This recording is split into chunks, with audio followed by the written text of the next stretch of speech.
I'm absolutely delighted to be back in Cleveland and to be here at the Industrial Innovation Center. I've had a chance to learn about the great work you do here. I especially want to applaud Team Wendy for everything you do to protect our troops, first responders, and others from traumatic brain injury. It is so important that we continue to support those who protect us.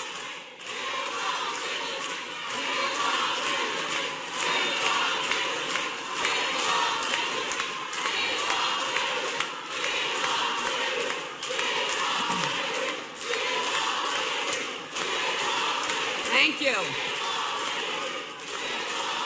Thank you all.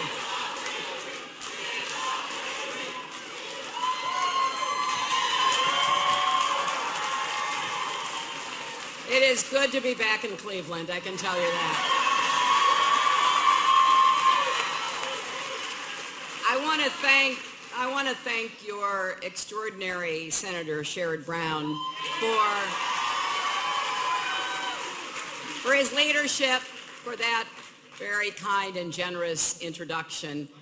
You are very fortunate to have him representing you. I want to thank your Congresswoman, Marcia Fudge, who is both indomitable and indefatigable. She is such a tenacious advocate for the people she represents. I want to acknowledge the mayor, Mayor Jackson, who was here, County Executive Budish, and I particularly want to recognize the passing of George Voinovich, and he devoted his life to serving the people of Ohio as mayor of Cleveland, as governor and senator, and we send our prayers and sympathy to his family. I also want to thank Dan Moore, the owner and founder of this company, and Team Wendy, for his belief in Cleveland, for his commitment to create jobs. I can't wait to work with him to do more of what he has accomplished here. You know, originally I had intended to come to Cleveland under very different circumstances. We are heading into a general election that could be the most consequential of our lifetimes.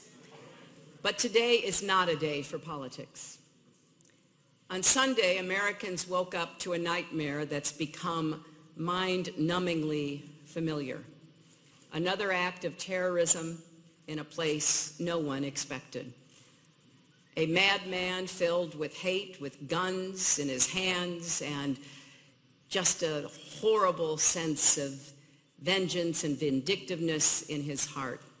Apparently consumed by rage against LGBT Americans, and by extension, the openness and diversity that defines our American way of life. We will learn more about the killer in the days to come.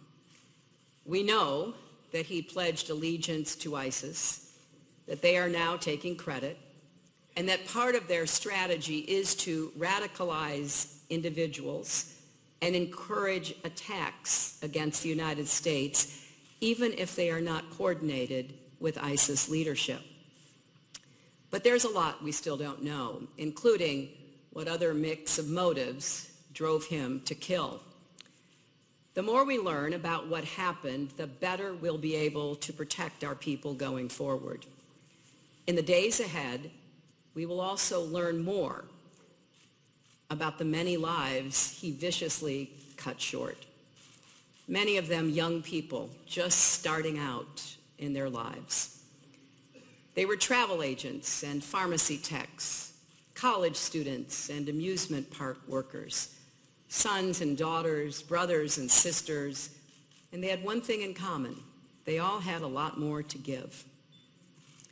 We should take a moment today amid our busy lives to think about them, to pray for everyone who was killed, for the wounded, those who are fighting to regain their lives and futures, for our first responders who walked into danger one more time.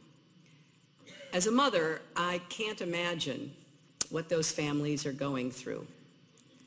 But let's also remember the other scenes we saw on Sunday. We saw the faces of some of those first responders who rushed into danger and tried to save as many people as they could. We saw survivors like Chris Hansen, who risked their lives to help others. People gathering outside hospitals to comfort anxious family members, waiting for news of their loved ones, and waiting to learn more about what they could do to make sure this never happened again. Religious leaders condemning hate and appealing for peace. People lining up to donate blood. Americans refusing to be intimidated or divided. Yesterday I called Mayor Dyer of Orlando and offered my support and my appreciation for the leadership that he and the other officials have shown. This is a moment when all Americans need to stand together. No matter how many times we endure attacks like this, the horror never fades. The murder of innocent people breaks our hearts, tears at our sense of security, and makes us furious. Now we have to steel our resolve to respond. And that's what I want to talk to you about, how we respond. The Orlando terrorist may be dead, but the virus that poisoned his mind remains very much alive. And we must attack it with clear eyes, steady hands, unwavering determination, and pride in our country and our values.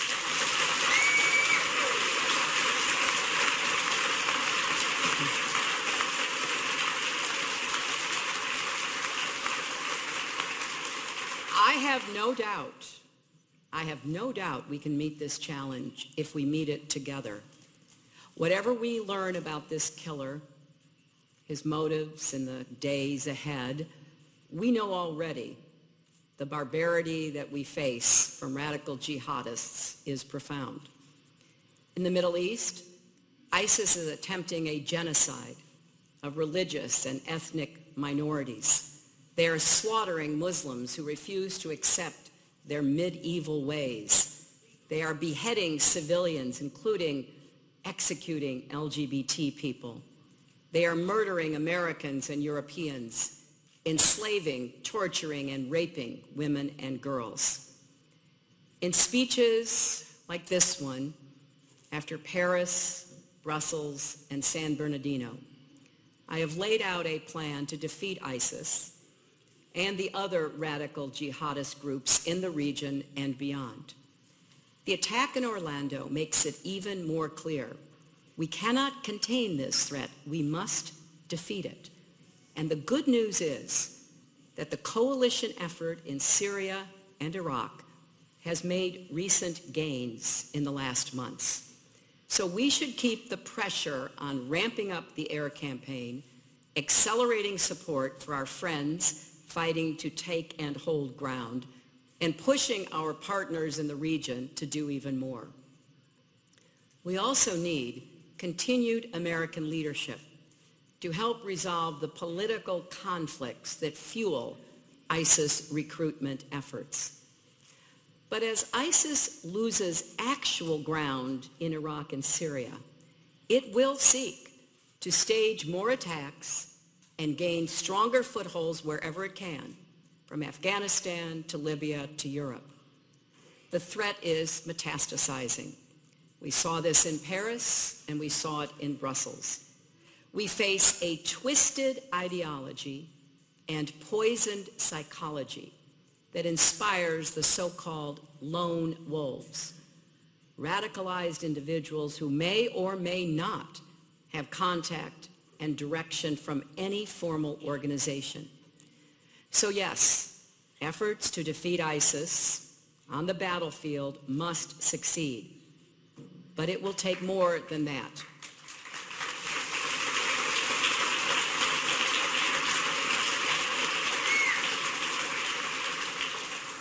We have to be just as adaptable and versatile as our enemies.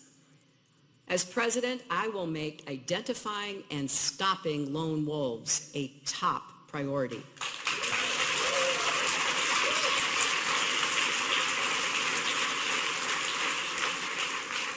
I will put a team together from across our government, the entire government, as well as the private sector and communities, to get on top of this urgent challenge. And I will make sure our law enforcement and intelligence professionals have all the resources they need to get the job done. As we do this, there are 3 areas that demand attention. First, we and our allies must work hand in hand to dismantle the networks that move money and propaganda and arms and fighters around the world.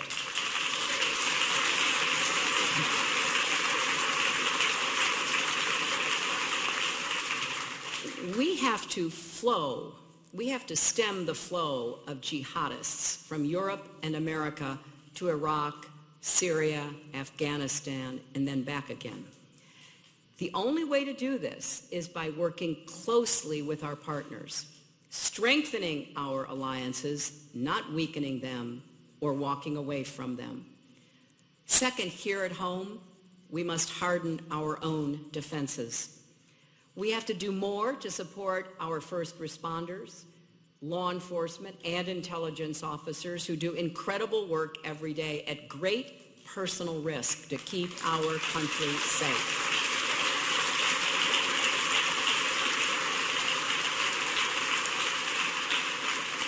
I have seen firsthand how hard their job is and how well they do it. In Orlando, at least 1 police officer was shot in the head. Thankfully, his life was saved by a Kevlar helmet, something folks here at Team Wendy know a lot about.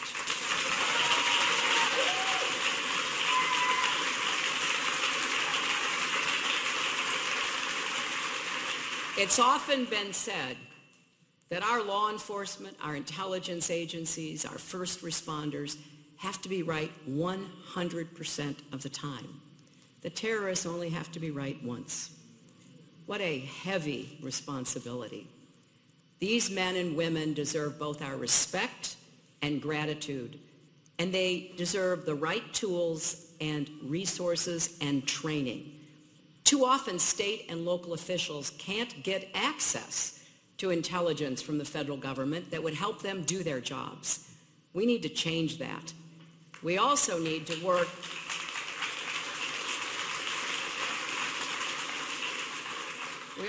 work with local law enforcement and business owners on ways to protect vulnerable so-called soft targets like nightclubs and shopping malls and hotels and movie theaters and schools and houses of worship.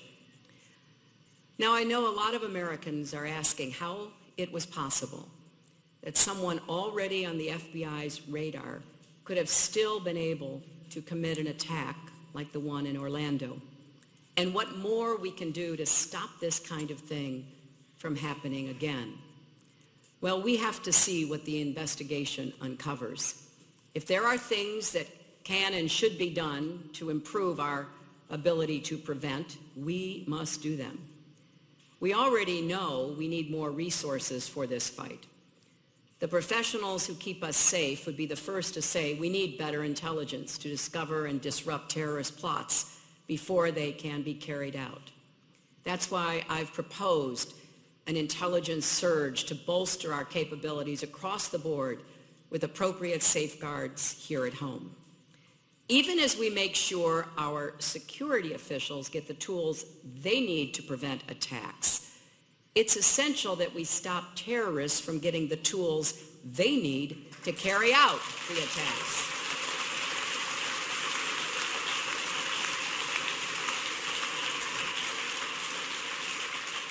And that is especially true when it comes to assault weapons like those used in Orlando and San Bernardino.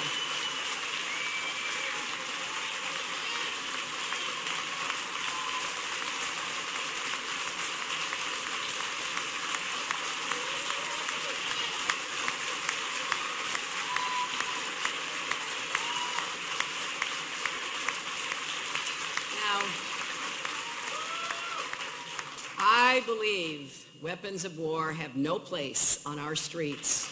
And we may have our disagreements about gun safety regulations, but we should all be able to agree on a few essential things. If the FBI is watching you for suspected terrorist links, you shouldn't be able to just go buy a gun with no questions asked.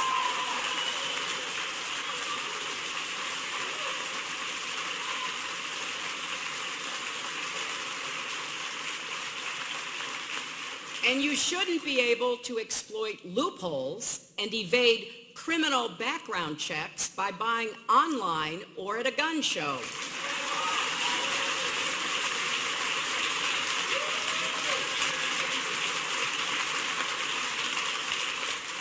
And yes, if you're too dangerous to get on a plane, you are too dangerous to buy a gun in America.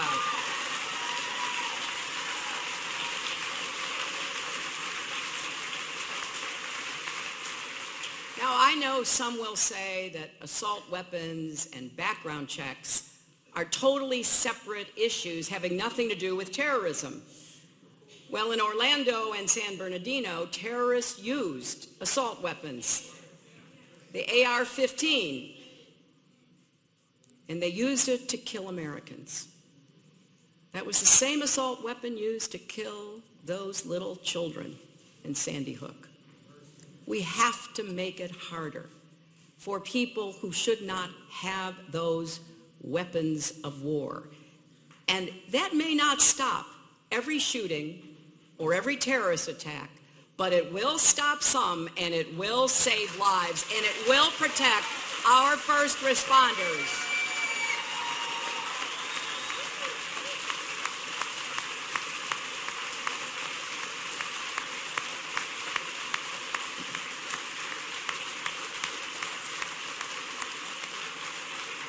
And I want you to know, I'm not going to stop fighting for these kinds of provisions. Now, the third area that demands attention is preventing radicalization and countering efforts by ISIS and other international terrorist networks to recruit in the United States and Europe.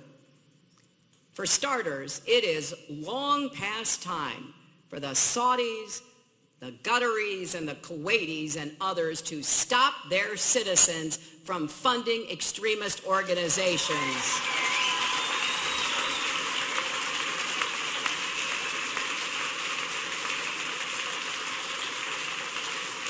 And they should stop supporting radical schools and mosques around the world that have set too many young people on a path toward extremism.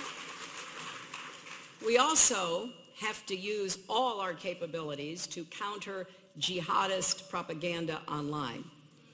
This is something I spent a lot of time on at the State Department. As president, I will work with our great tech companies from Silicon Valley to Boston to step up our game. We have to do a better job intercepting ISIS's communications, tracking and analyzing social media posts, and mapping jihadist networks, as well as promoting credible voices who can provide alternatives to radicalization. And there is more to do offline as well. Since 9/11, law enforcement agencies have worked hard to build relationships with Muslim American communities. Millions of peace-loving Muslims live, work, and raise their families across America.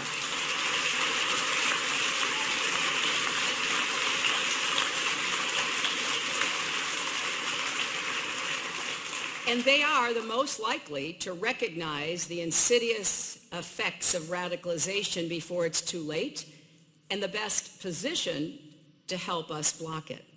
So we should be intensifying contacts in those communities, not scapegoating or isolating them.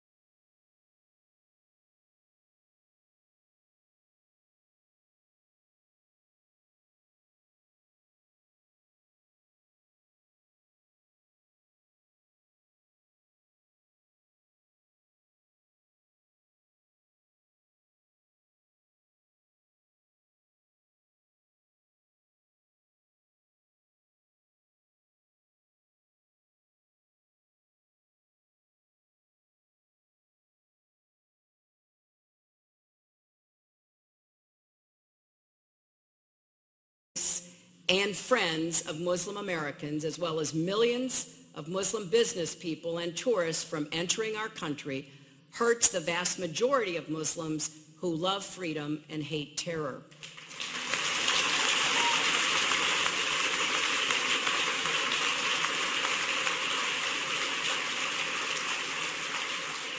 So does saying that we have to start special surveillance on our fellow Americans because of their religion. It's no coincidence that hate crimes against American Muslims and mosques have tripled after Paris and San Bernardino. That's wrong, and it's also dangerous. It plays right into the terrorists' hands. Still, as I have said before, none of us can close our eyes to the fact that we do face enemies who use their distorted version of Islam to justify slaughtering innocent people. They'd take us all back to the Stone Age if they could, just as they have in parts of Iraq and Syria. The terrorists in Orlando targeted LGBT Americans out of hatred and bigotry. And an attack on any American is an attack on all Americans.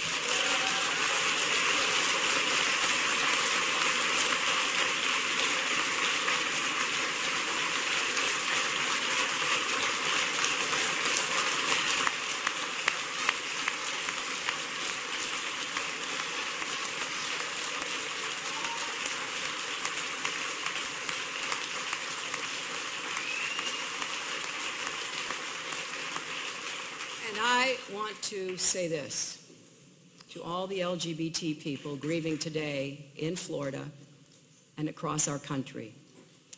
You have millions of allies who will always have your back.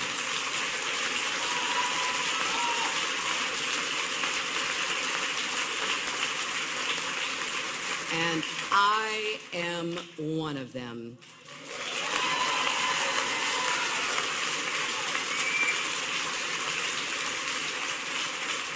From Stonewall to Laramie and now Orlando, we've seen too many examples of how the struggle to live freely, openly, and without fear has been met by violence.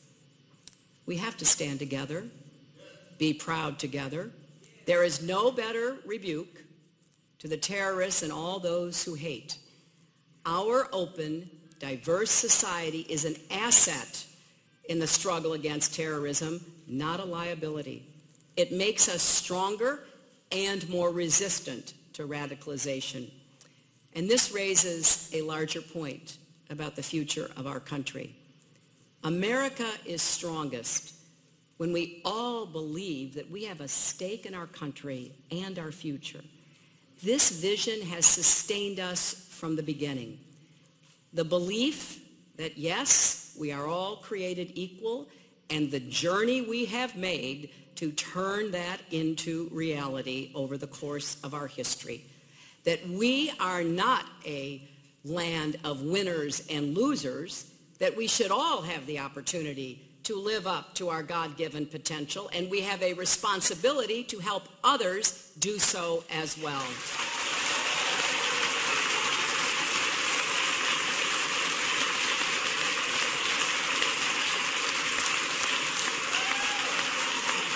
You see, as I look at American history, I see that this has always been a country of we, not me. We stand together because we are stronger together. E pluribus unum. One out of many one has seen us through the darkest chapters of our history. Ever since 13 squabbling colonies put aside their disagreements and united because they realized they were going to rise together or fall separately. Generation after generation has fought and marched and organized to widen the circle of dignity and opportunity, ending slavery, securing and expanding the right to vote, throwing open the doors of education, building the greatest middle class the world has ever seen. And we are stronger when more people can participate in our democracy.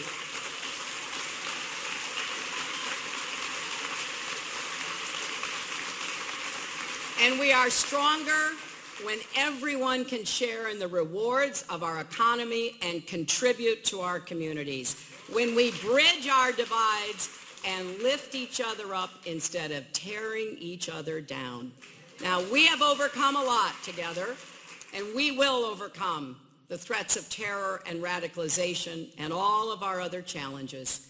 Here in Ohio and across America, I've listened to people talk about the problems that keep you up at night, the bonds that hold us together as communities, as one national community, are strained by an economy with too much inequality and too little upward mobility, by social and political divisions that have diminished our trust in each other and our confidence in our shared future. Well, I have heard that. And I want you to know, as your president, I will work every day to break down all the barriers holding you back and keeping us apart. We're going to get an economy that works for everyone, not just those at the top. We're going to forge a new sense of connection and shared responsibility to each other and our nation. And finally, let me remind us all, I remember how it felt on the day after 9/11, and I bet many of you do as well. Americans from all walks of life rallied together with a sense of common purpose on September the 12th and in the days and weeks and months that followed. We had each other's backs. I was a senator from New York. There was a Republican president, a Republican governor, and a Republican mayor. We did not attack each other. We worked with each other to protect our country and to rebuild our city.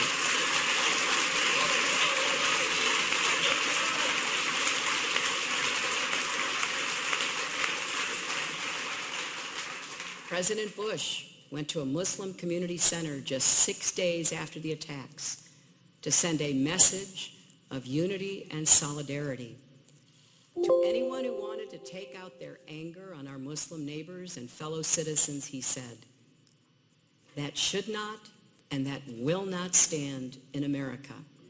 It is time to get back to the spirit of those days, the spirit of 9/12. Let's make sure we keep looking to the best of our country, to the best within each of us. Democratic and Republican presidents have risen to the occasion in the face of tragedy. That is what we are called to do, my friends, and I am so confident and optimistic that is exactly what we will do. Thank you.